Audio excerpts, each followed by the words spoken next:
Dear friends, good morning, all students. Today topic integration exercise आपकी 7.2 है। तो इस पे हम आज डिस्कस करते हैं और इसके क्वेश्चन लेते हैं। ठीक, तो इसमें प्रॉपर्टीज आपकी दी हुई है, उसी प्रॉपर्टीज के अकॉर्डिंग हम लोग फॉलो करते हैं। तो हमारा फर्स्ट क्वेश्चन है बेटा 0 से π/2 π/2 है लिमिट इसमें और cos स्क्वायर x dx। ये क्वेश्चन दिया हुआ है। आप अगर इसकी लिमिट नहीं होती तो cos स्क्वायर को cos 2x से वैल्यू निकाल के इसमें फंक्शन में पुट अप करते हैं, तब यह निकालते हैं। लेकिन इसके अंदर लिमिट दे रखी है तो लिमिट को हम यहाँ पर फॉलो करेंगे और हम फोर्थ लिमिट के अकॉर्डिंग जो प्रॉपर्टी हमारी फोर्थ है लिमिट उसको हम फॉलो करते हैं। तो देखो कैसे करते हैं। जैसे अब मानते हुए आई मान लिया इसको आई इक्वल टू, तो ये 0 से π/2 यानी cos स्क्वायर π/2 माइनस एक्स ये dx। ठीक, जब इसको सेटअप करेंगे तो 0 से π/2 और ये हो जाएगा sin square x dx। Equation आपकी सेकंड और इक्वेशन आपकी फर्स्ट, ये दोनों हैं ये आई के इक्वल मान लिया जाता है लेट। अब फ्रॉम फर्स्ट एंड सेकंड दोनों इक्वेशन को ऐड करते हैं। यहाँ पर लिखेंगे फ्रॉम फर्स्ट एंड सेकंड दोनों केसों को हमने सेट किया और ऐड किया बेटा, तो हमारे पास बन गई 2i इक्वल टू 0 से π/2 वही बनेगी आपकी sin square x dx plus 0 से π/2 cos स्क्वायर x dx। यहाँ तक मिल गया। इसको बेटा सेटअप करेंगे तो बनेगी 0 से π/2 sin square x plus k cos square x dx। We know that, हम जानते हैं कि sin square x plus cos square x equal to 1। यहाँ से देख सकते हैं हम इस वैल्यू को sin square x plus k cos square x equal to आपकी होती है 1। यह वैल्यू लगा देंगे तो हमारे पास ये बन रही है। और इधर चल रहा है आपका 2i, इधर भी चल रहा है तो यहाँ पर बेटा हो जाएगा 1/2 यानी i और ये हो गया आपका dx 0 से π/2 dx हो गया। और इसके जब कोई भी फंक्शन नहीं होता है उसका इंटीग्रेशन होता है बेटा x, तो ये बन गया 0 से π/2 और ये 1/2। हल करेंगे इसको 1/2 और π/2 माइनस 0 तो मिला के π/4। ये बेटा आपका आंसर। ओके स्टूडेंट्स, तो आपने देख लिया किस फंक्शन के हमने इंटीग्रेशन करने से पहले हमने इसमें प्रॉपर्टी फोर्थ फॉलो करी। कौन सी प्रॉपर्टी फॉलो की? Property P4। प्रॉपर्टी P4 में क्या होता है कि अपर लिमिट को फंक्शन को हम कोऑर्डिनेट में चेंज करते हैं। जैसे मैं बता भी दूं कि जैसे कोई फंक्शन दिया है तो यहाँ पर जो लिमिट होगी तो उस लिमिट को इस x में कन्वर्ट कर दिया जाता है। ओके स्टूडेंट्स, आगे हम बात कर लेते हैं अगले क्वेश्चन की।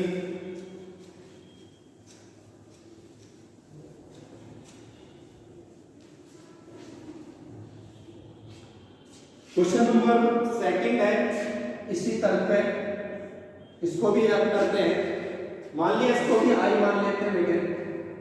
ठीक, 0 से π/2 और ये फोर्थ में अब होता है बेटा फोर्थ जो लिमिट अपर लिमिट होगी वो π/2 होगी क्योंकि कोऑर्डिनेट फंक्शन चेंज हो जाता है।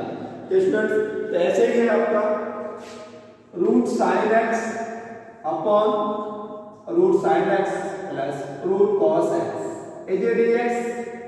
प्रॉपर्टी 4 इसमें यूज करेंगे तो P4 के अकॉर्डिंग तो देखते हैं 0 से π/2 sin π/2 माइनस x ये पूरा साइन स्क्वायर, ऐसे बेटा नीचे sin π/2 minus x plus cos π/2 minus x dx।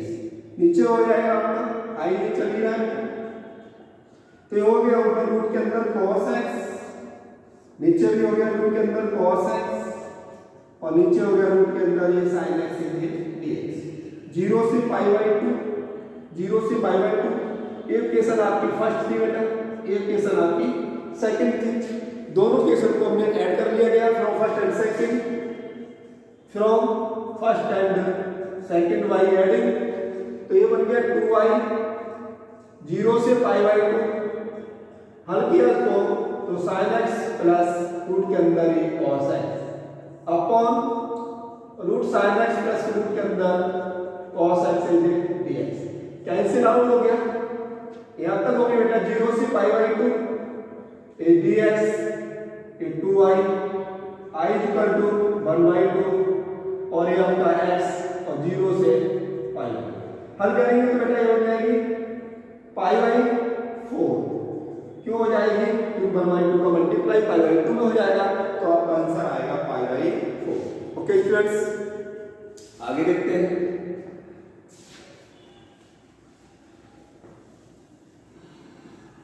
एक और क्वेश्चन देखते हैं आगे इसी के अकॉर्डिंग। अगला क्वेश्चन है ये 4, सिंपल क्वेश्चन है, आप कर लेना। cos की पावर 5, cos की पावर 5 है dx इंटीग्रेशन 0 से π/2 लेट आई, तो इसको देख दो बेटा cos की पावर 5x dx, नीचे दिया हुआ बेटा sin की पावर 5 x प्लस की cos की पावर 5 dx यहां पर लिख दिया है तो कोई बात नहीं, आप लिख रहे हैं। वही प्रॉपर्टी 4 के अकॉर्डिंग फिर चेक कर देंगे बेटा cos 5 π/2 minus x upon sin 5 π/2 minus x cos 5 π/2 minus x, ये dx 0 से π/2 i इक्वेशन आपकी फर्स्ट है i, ये cos 5x चेंज हो जाएंगे, साइन में आ जाएंगे, साइन की power 5x cos 5x plus sin 5x dx, equation आपकी second from first and second, from first and second इन्हीं दोनों क्वेश्चन को बेटा ऐड कर लेंगे तो हो जाएगी बेटा 2y और ये न्यूमरेटर बाय डिनोमिनेटर के सेम होने पर ये कैंसिल आउट होती है। देखते हैं बेटा sin की पावर x प्लस की cos x अपॉन sin की 5x plus cos 5x dx, दोनों बेटा कैंसिल आउट हो गई, 0 से लिमिट आपकी π/2 है, 2y इक्वल टू dx 0 से π/2 यानी x 0 से π/2 1/2 i इक्वल टू आपकी π/4। That's all. ओके स्टूडेंट्स, अगले क्वेश्चन की हम बात कर लेते हैं। ऐसे अगला क्वेश्चन दिया हुआ है आपका 7th,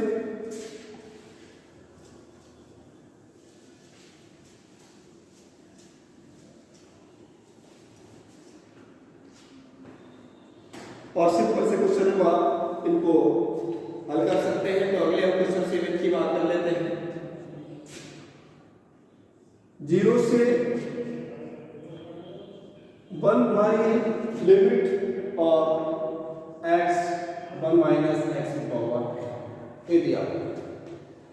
स्टूडेंट्स, तो आप देखना चाहेंगे कि यहाँ पर जो लिमिट है यानी 0 से 1 है, इस फंक्शन को हम मान लें तो अगला जो फंक्शन है उसके साइड क्लियर आउट हो जाएगा, क्योंकि आप n है इसका मल्टीप्लाई कर नहीं सकते हैं, तो 1 minus x equal to t और हम x की वैल्यू निकालेंगे 1 माइनस t यानी x। ठीक, तो x की वैल्यू हो जाएगी 1 माइनस के t जो हमको यहाँ पता करनी है, और dx यहाँ से हम निकाल लेते हैं on both side differential by respect to x, तो आप देखते हैं बेटा 0 माइनस के dx इक्वल टू dt, तो यानी dx equal to minus dt। यहां तक बच के तैयार हो, तो देखते हैं बेटा अब x के स्थान पर लिखना आएगा 1 माइनस t और t के स्थान पर t की पावर n। यहां तक पहुंच गए स्टूडेंट्स, और dx के ऊपर dt माइनस, अब हमें इसके साथ साथ लिमिट भी चेंज करनी होगी। अगर आप x बराबर 0 रखते हैं तो आपकी जो लिमिट आएगी t इक्वल टू 1 आएगी, अगर 1 रखते हैं तो लिमिट आपकी 0 आएगी। तो कहने का मतलब है ये तो बन गई 1 और ये बन गई 0। ऐसी कंडीशन में आपने पीछे पढ़ा है कि जब हम लिमिट को फंक्शन को चेंज करते हैं यानी लिमिट को चेंज करते हैं तो माइनस का प्लस और प्लस का माइनस है, नेगेटिव का पॉजिटिव, पॉजिटिव का नेगेटिव जब करते हैं, जब हम फंक्शन में लिमिट उसकी चेंज करते हैं। लिमिट होनी चाहिए 0 से 1, तो नेगेटिव का ये पॉजिटिव हो जाएगा बेटा 1 माइनस टी और टी की पावर n dt। आगे इसी क्रम में आगे बढ़ते हैं तो हमारे पास बनेगा बेटा 0 से 1 और टी की power n dt minus T n plus 1 यानी dt 0 से 1। यहां तक कर लिया। इसी क्रम में हम इसको आगे करेंगे तो हमारे पास ये बनना होगा t की पावर n प्लस 1 और n प्लस 1 और 0 से 1। इसका इंटीग्रेशन कर दिया। क्यों कर दिया? जब आपने इंटीग्रेशन देखा है x की पावर n dx तो क्या होता है x n प्लस 1 और n प्लस 1 और जो लिमिट लगी है वो लिमिट लगा देंगे। ओके स्टूडेंट्स, इसी क्रम में इसको आगे बढ़ाते हैं बेटा तो इसका भी हो जाएगा कि n प्लस 1 प्लस 1 और n प्लस 1 प्लस 1 0 से 1। यहां तक लिमिट पहुंच गए। आगे भी इसको कैलकुलेट करते हैं स्टूडेंट्स। तो देखिए t n plus 1 upon n plus 1 0 से 1 माइनस t की पावर n प्लस 2 और n प्लस 2 और 0 से 1। यहां तक कर लिए।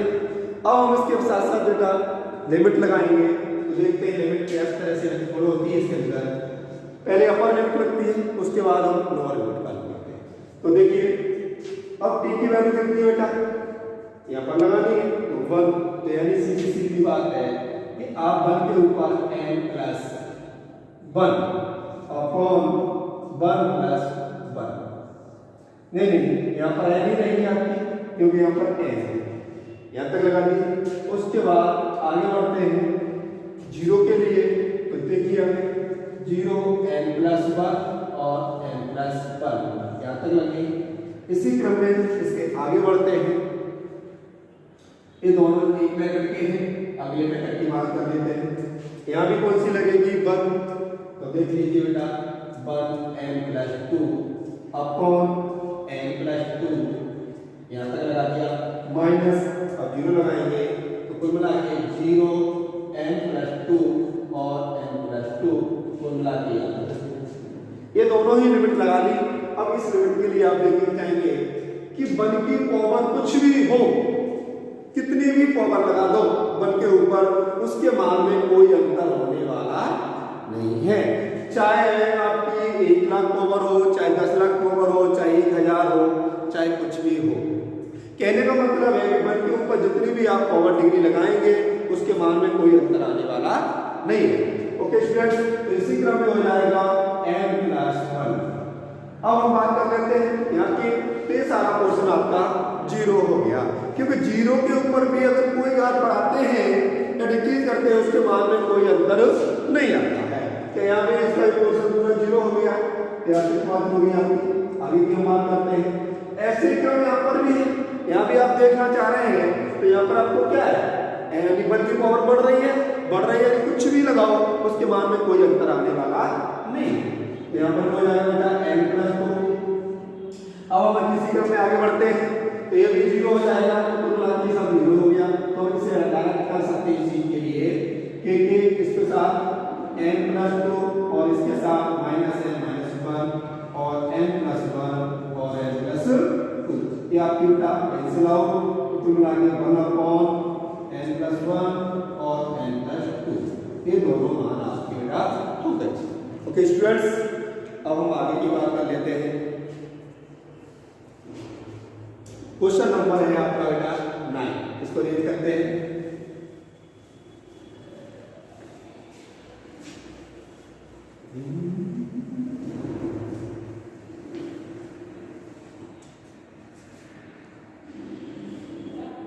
क्वेश्चन नंबर बेटा 9 है। देखिए क्वेश्चन नंबर 9 क्या कह रहा है, x root 2 minus x dx 0 से 2। इक्वल टू टी और 2 minus t equal to x, यहाँ तक कर लिया। On both side differential respect to x, 0 minus d t as a d x रखते हैं। तो लिमिट मान लेते हैं, कितनी वैल्यू आई 2 माइनस टी, उधर कितनी आएगी टी की power 1/2 as a d t, और डी टी के स्थान पर कितना मिलेगा आपको माइनस पर आ गया। आप लिमिट देख लीजिए, अगर 0 लगाते हो तो आपकी 2 हो जाएगी और 2 लगाते हो तो आपकी 0 हो जाएगी। लिमिट चेंज करेंगे तो 0 से 2 और 2 माइनस टी और टी की 1/2 एज ए डी टी। इसको आगे बढ़ाएंगे तो 0 से 2 टी 1/2 माइनस ये हो जाएगा आपका 0 से 2 टी और टी 1/2। अगर देखना चाहेंगे तो इसके ऊपर हो जाएगी आपकी 3/2, तो इसे डायरेक्ट लिख सकते हैं टी की power 3/2 as a d t. Okay students, इसका भी इंटीग्रेशन कर लेंगे 2t 3/2, क्योंकि ऐड करेंगे इसके अंदर 1, ऐसे यहाँ पर हो जाएगा 3/2, ऐसे इधर करेंगे तो यह भी बनेगी t 5/2 और 5/2 और आपकी ये 0 से 2 0 से 2। अब आप इसको लिमिट लगा सकते हैं। ठीक, अगला जो आपका काम है इसमें लिमिट लगाना। ओके स्टूडेंट्स, आगे हम क्वेश्चन देखते हैं। तो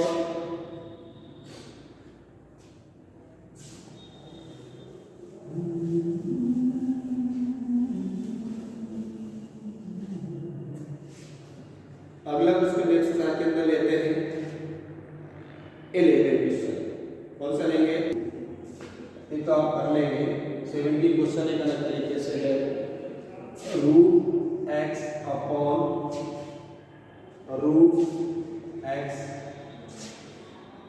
plus root a minus x as a d x, integration 0 से a। यहाँ तक कर लिया स्टूडेंट्स। इसमें भी प्रॉपर्टी वाले देखिए, ए आपकी आई के ऊपर होगा, क्या हो जाएगा a minus x plus a minus a plus x a j d x 0 से a। इसके अकॉर्डिंग कर लिया ये हमारे पास बन रहा है आई, नहीं आई क्या बन गया a माइनस एक्स, रूट के अंदर a minus x plus x a j d x is equal to, नहीं आपका इक्वेशन बन गया ये आपका सेकंड और ये आपका बन गया first. From first and second यहाँ तक करेंगे।